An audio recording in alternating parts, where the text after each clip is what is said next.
मतलब कह रहे हैं कि जैसे घटना जो है 1 जुलाई से पहले का हुआ है, चालान अगर आज पेश हो रहा है तो नया जो है दंड प्रक्रिया संहिता जो आपको बोलते हैं भारतीय न्याय सुरक्षा संहिता वो लागू होगा। और अगर जो पहले थे जो पुराने जो है उससे पहले जो कंटिन्यूएशन जो कोर्ट में चालू हो चुका है जिसका सुनवाई वो पुराने प्रक्रिया से चलेगा। तो दोनों कानून एक साथ अभी चलेंगे, कब तक चलेंगे नहीं पता, क्योंकि प्रक्रियाएं तो चलते रहती है। जैसे 10 साल मान लो किसी ट्रायल में लग रहा है, 10 साल तक अगर सीआरपीसी में चलान हो तो सीआरपीसी का फॉलो करेगा कोर्ट, सीआरपीसी के तहत ही उसकी प्रक्रिया चलेगी 10 साल। तो अभी पुराने कानून में लगभग ये पत्रकार वार्ता का मुख्य उद्देश्य है कि जो हमारे जो नए जो दांडिक संशोधन हुए हैं जिसमें भारतीय नागरिक सुरक्षा संहिता, भारतीय न्याय संहिता एवं भारतीय साक्ष्य अधिनियम जो 1 जुलाई 2024 से लागू किया गया है, उसमें क्या क्या ऐसे बदलाव किए गए हैं जिसके बारे में जानकारी होना चाहिए, चाहे पत्रकार होने के नाते आपको, चाहे एक आम जनता को। इस उद्देश्य से आज इस पत्रकार जो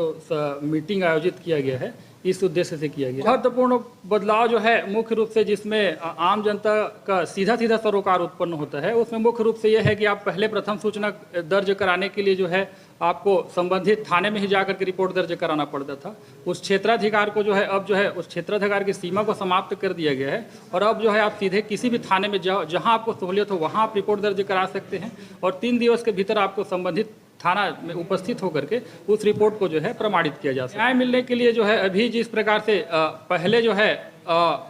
कोई समय सीमा नहीं थी आपकी दंड प्रक्रिया संहिता में कि कितने दिन में हमको ट्रायल पूरा करना है, कितने दिन में हमको चार्ज लगाना है, कितने दिन में हमको डिसीजन सुनाना है। अभी नए कानून संहिता में अब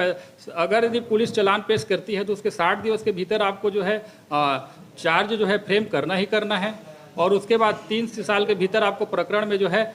निर्णय की तक पहुंचना ही पहुंचना है और जैसे ही सुनवाई समाप्त होती है, ट्रायल जैसे ही समाप्त होता है, आपको 30 दिवस के भीतर जो है आपको उसमें निर्णय भी सुनाना है। लोगों को यह है कि पहले जो है त्वरित न्याय मिलने में विलम्ब होता था, अभी एक जो है न्याय का जो है एक समय सीमा निर्धारित कर दिया गया है। उस एक समय सीमा के भीतर आपको जो है न्याय मिलेगा जो जनता के लिए बहुत ही लाभप्रद हो। बदलने की जरूरत इसलिए पड़ी है कि समय के साथ साथ जो है अब हम इलेक्ट्रॉनिक युग में प्रवेश कर चुके हैं, इलेक्ट्रॉनिक डिवाइसेस उपयोग में आने शुरू हो गए हैं और ये चीज़ जो है चाहे न्यायालय हो, चाहे पुलिस हो, चाहे प्रोसिक्यूशन हो, चाहे कोई भी डिपार्टमेंट हो, इलेक्ट्रॉनिक गतिविधियों को बढ़ावा देने का मूल उद्देश्य है और जो है समय सीमा में प्रकरणों को निराकरण इसका प्रमुख उद्देश्य है। और इलेक्ट्रॉनिक माध्यम में चूंकि छेड़छाड़ की संभावना भी कम हो जाती है, गवाहों के बदलने की संभावना कम हो जाती है, आप डायरेक्ट जो है इलेक्ट्रॉनिक रूप से आप रिकॉर्डेड हो जाते हैं, तो इस उद्देश्य से प्रमुख रूप से जो है मतलब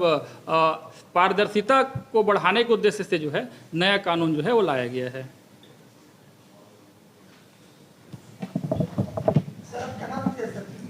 मैं राम गोपाल दुबे लिखता हूँ।